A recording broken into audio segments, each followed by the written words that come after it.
Hey guys, welcome back. In this video, I'm going to show you how to print an Excel sheet on one page. Let's get started. To print a large Excel sheet on one page, navigate to File at the top and click on Print.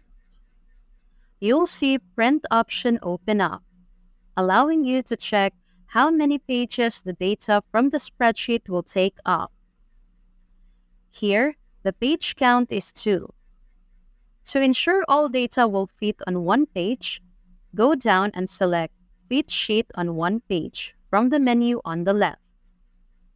Everything will now display on a single page. If necessary, Excel can fit all columns or rows on one page too.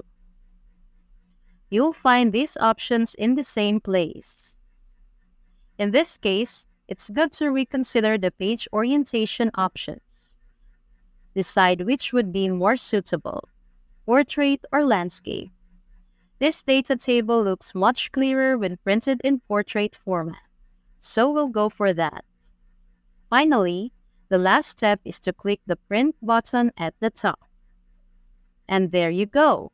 The entire spreadsheet will be printed on one page.